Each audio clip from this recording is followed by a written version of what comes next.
दोस्तों आज का वीडियो जो है एक बहुत ही सीरियस टॉपिक के बारे में है। हम बात करेंगे कि अगर जॉब लॉस या ले ऑफ होता है आपकी कंपनी में जिसमें आपकी नौकरी चली जाती है तो उससे आप डील कैसे करें और फ्यूचर में ऐसे सिचुएशन में आने से आप कैसे बचें। ग्लोबली जो है इकोनॉमिक एक्टिविटी स्लो हो रही है।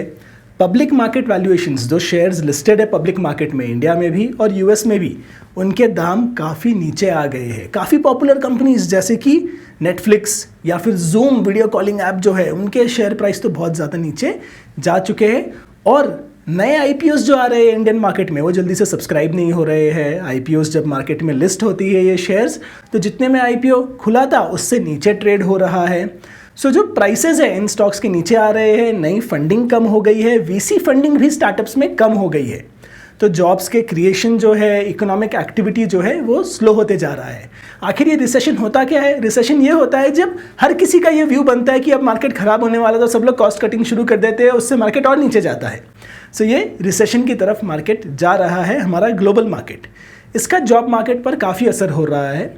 रोज़ाना जो है न्यूज़ में हम पढ़ते हैं कि कोई ना कोई कंपनी कहती है कि मैंने आज इतने लोगों को ले ऑफ कर दिया, उतने लोगों को ले ऑफ कर दिया। इसका मतलब ये है कि कंपनी देख रही है कि जितने पैसे उनके पास है, जितने पैसे बन रहे हैं और जितने लोग उनके पास है उसका मैथ जो है वो सही नहीं है। मुझे लोग कम करने होंगे, मुझे खर्चे कम करने होंगे, इसलिए कुछ लोगों को मैं कह रहा हूँ कि सॉरी अब हम आपको काम पर नहीं रख सकते। ले ऑफ का मतलब होता है कि आपकी कोई गलती नहीं है। मार्केट एनवायरनमेंट ऐसा है, कंपनी के फाइनेंशियल ऐसे है कि आपको जो है नौकरी छोड़ने के लिए कहा जा रहा है। इसे कहते हैं ले ऑफ। सो ले ऑफ्स कॉमन होते हैं। नौकरी चले जाना स्लो डाउन के टाइम पर काफ़ी कॉमन होता है, स्पेशली कुछ इंडस्ट्रीज़ में जहाँ पर जो है ये थोड़ा सा हाइप बना हुआ था या यहाँ पर इनकम कम है कंपनीज़ की। सो वैसे सेक्टर्स में ये हो रहा है और मेरा मानना है आने वाले 12 से 18 महीने में ये चलता रहेगा, क्योंकि रिसेशन जनरली आता है, स्लो डाउन होता है तो 1 से 2 साल जो है उसकी मार काफ़ी तेज़ पड़ती है। सो ऐसे सिचुएशन में अगर आपकी नौकरी गई है तो क्या करें, अगर आपकी नौकरी जाने वाली है इसका डर लग रहा है तो क्या करें, इस बारे में हम चर्चा करेंगे। पहली चीज़ तो मैं आपको बताना चाहता हूँ कि अगर आपकी नौकरी जा रही है ऐसे सिचुएशन में या आपकी नौकरी गई है ऐसे सिचुएशन में तो आप जो है अपने आप को ज़्यादा ब्लेम मत करिए इसके लिए। आप ऑफ कोर्स मैं कहता हूँ कि आप रिस्पॉन्सिबिलिटी लीजिए अपने करियर की, लेकिन अगर आप अपने आप को ही दोष देने लग जाएंगे तो आप जो है एक तरीके से एक नेगेटिव जोन में चले जाएंगे और इससे उभर नहीं पाएंगे ईजिली। सो आप एक्सेप्ट कीजिए कि ये मार्केट की रियलिटी है। ये सिर्फ मेरे साथ नहीं हो रहा है, कई लोगों के साथ हो रहा है। और अगर आप ऑलरेडी इस वक्त जॉब में हैं तो आप ये मान के चलिए कि ऐसा हो सकता है, ये एक रियल रिस्क है। अगर कोई ऐसा एक्टिविटी हो जाए और ग्लोबली जहाँ से और ज़्यादा रिसेशन जो है तेज़ हो जाए तो हो सकता है कि इसका इम्पैक्ट बहुत ज़्यादा लोगों पर पड़ेगा। ऐसे लोगों पर पड़ता है इम्पैक्ट ऐसे टाइम्स पर जिनकी कोई गलती नहीं होती है या जिनको कभी एक्सपेक्टेड ही नहीं था कि मेरी नौकरी जा सकती है या मेरे साथ ऐसा हो सकता है। So layoffs are generally as a sudden. कोई कंपनी बोलती नहीं है कि अगले महीने में 500 लोगों को निकालने वाला हूँ। वो कंपनी हमेशा अनाउंसमेंट क्या करती है, हम 500 लोगों को आज निकाल रहे हैं, क्योंकि पहले से बता देंगे तो कंपनी में पैनिक होगा। तो ले ऑफ्स कह के नहीं किया जाता, ले ऑफ्स बस हो जाता है। तो आपको ये चीज़ सडन लगती है, लेकिन ये एक कॉमन एक्टिविटी है, हर कुछ साल होता है। So please accept this as a reality कि हाँ ये हो सकता है, या अगर आपके साथ हुआ है तो जी हाँ मेरे साथ ये हुआ है। तो आप मार्केट की रियलिटी को एक्सेप्ट कीजिए। आप अपने भी जो एक्सपेक्टेशंस है कि मैं किस इम्पोर्टेंस का हूँ एक कंपनी में, मेरा इकोनॉमिक वर्थ कितना है, मेरी सैलरी कितनी होनी चाहिए, इन चीज़ को भी मार्केट रियलिटी के हिसाब से आप कैलिब्रेट कीजिए। हो सकता है कि बूमिंग मार्केट में, एक चढ़ते हुए मार्केट में आप बहुत ज़्यादा पैसे कमा रहे थे, लेकिन रिसेशन टाइम पर आपको जो है कम पैसे मिलेंगे, या फिर आप नया जॉब ढूंढने जाएंगे तो आपको उतनी सैलरी कोई दे नहीं पाएगा। आपको वो है मार्केट रियलिटी के हिसाब से अपने आप को ऐसे टाइम्स में एडजस्ट करना होता है। सो ये हुई पहली बात कि मार्केट रियलिटी को हम एक्सेप्ट करेंगे, अपने आप को ज़्यादा दोष नहीं देंगे, पॉजिटिव माइंडसेट रखेंगे। सिंस हम रिस्पॉन्सिबिलिटी की बात कर रहे थे, मैं आपको एक पैराडॉक्स बताता हूँ, ऐसी बात जो एक दूसरे से कॉन्ट्राडिक्टरी है। मैं एक बार एक स्टार्टअप के सीईओ या एंटरप्रेन्योर से बात कर रहा था जिनकी खुद की कंपनी थी, और वो कह रहे थे कि जब मैं काम कर रहा था अपने करियर में मुझे ले ऑफ्स करने पड़े, और ले ऑफ्स करना बहुत मुश्किल था क्योंकि मुझे पता है कि सामने वाले की नौकरी जा रही है, कई सारे लोगों की नौकरी जा रही है, लेकिन गलती मेरी है कि बिज़नेस इतना कैपेबल नहीं था कि उन सबको जॉब में रख सके और ग्रो कर सके। सो वो अपने आप को दोष दे रहा था और हम डिस्कस कर रहे थे कि रात को नींद अच्छी कैसे आए, और वो कह रहे थे कि मैं तो बस थोड़ी सी वाइन पीता हूँ रात को कि अच्छी नींद आए, क्योंकि बहुत डिफ़िकल्ट सिचुएशन है, मुझे लोगों को काम से निकालना पड़ रहा है। सो जो ले ऑफ कर रहा है उस पर भी बहुत ज़्यादा स्ट्रेस है। लेकिन जब आप दूसरे साइड हो, अगर जब हम समझो दूसरे साइड है, हम एम्प्लॉई है जो ले ऑफ को फेस कर रहे हैं, मैं आपसे कहता हूँ कि आप जो है रिस्पॉन्सिबिलिटी लीजिए अपने करियर की। आप अपने आप को ये कहिए कि किसी की रिस्पॉन्सिबिलिटी नहीं है मुझे जॉब देना, मेरी रिस्पॉन्सिबिलिटी है एक अच्छा जॉब पाना और उसमें सक्सीड करना। ये जब आप अपने आप से कहेंगे तब आप अपने करियर के चार्ज में रहेंगे, और आप जो है दोषारोपण में या फिर आप जिसे कहते हैं कि ब्लेम में नहीं फंस जाएंगे कि इन्होंने मेरे साथ ऐसे किया। आप अपने करियर का जो है रिस्पॉन्सिबिलिटी खुद लेंगे और आगे बढ़ेंगे, आगे बढ़ने की राह पर चलेंगे। सो ये एक माइंडसेट है कि आप रिस्पॉन्सिबिलिटी लीजिए।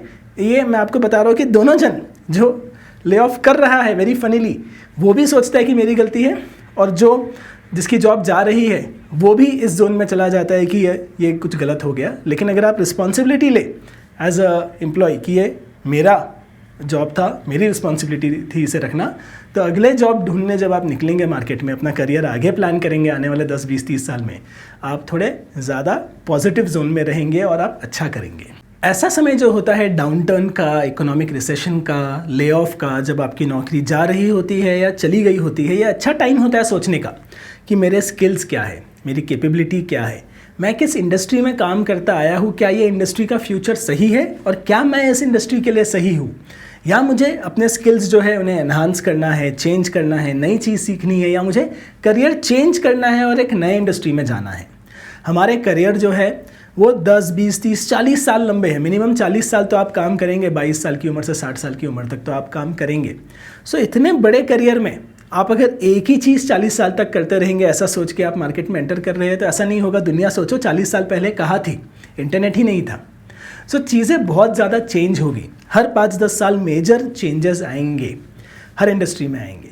तो क्या आप इस करियर चेंज के लिए रेडी है? क्या आप अपने आप को अपग्रेड कर रहे हैं या अपने आप को चेंज कर रहे हैं? हमेशा हम सोचते हैं कि मुझे और बेटर होना है।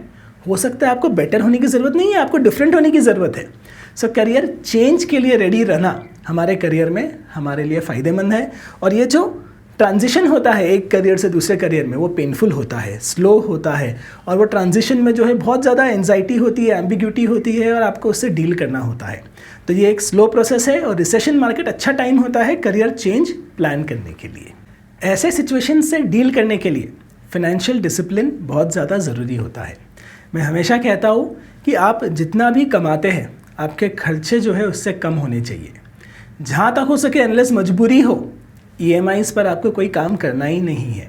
इंडिया में ये चीज़ हो गई है कि हर चीज़ जो है आजकल आप जाइए ऑनलाइन शॉपिंग करने, कहते हैं कि अभी खरीद लो, पैसे बाद में दे देना, आपके बैंक से कटते रहेंगे।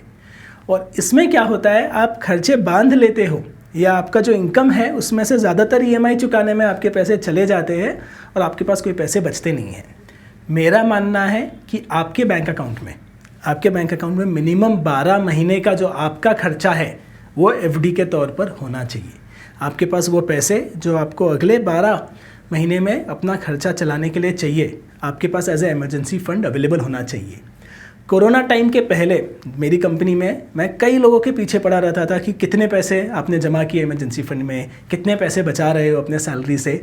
और जब कोविड आया और बहुत ज़्यादा डिस्ट्रप्शन हुआ, all of them were thankful कि हे, हमने थोड़ा तो इमरजेंसी फ़ंड बना लिया था, कभी कोई हेल्थ की इमरजेंसी आ जाए, कभी जॉब चली जाए, कभी और बड़ा खर्चा आ जाए, कोई बड़ा चेंज हो जाए, तो ये फ़ंड हमारे काम आएगा। तो आप अच्छा फाइनेंशियल डिसिप्लिन रखिए और अपना और अपने घर का 12 महीने का खर्चा चलाने का जो कॉस्ट है वो आपके पास हमेशा एक FD में बैंक में होना चाहिए। इसको एकदम ही सेफ आपको रखना है और ये अमाउंट को कलेक्ट करना है। मैं मानता हूँ कि हर किसी के लिए ये अमाउंट तक पहुँचना ईजी नहीं है, बट आपको जो है अपना फाइनेंशियल डिसिप्लिन बनाना है और इस लेवल तक पहुंचना है। उससे आपके पास फ्लेक्सिबिलिटी, ऑप्शनैलिटी, रोबस्टनेस जिसे कहते हैं कि सहनशीलता आपकी बढ़ेगी।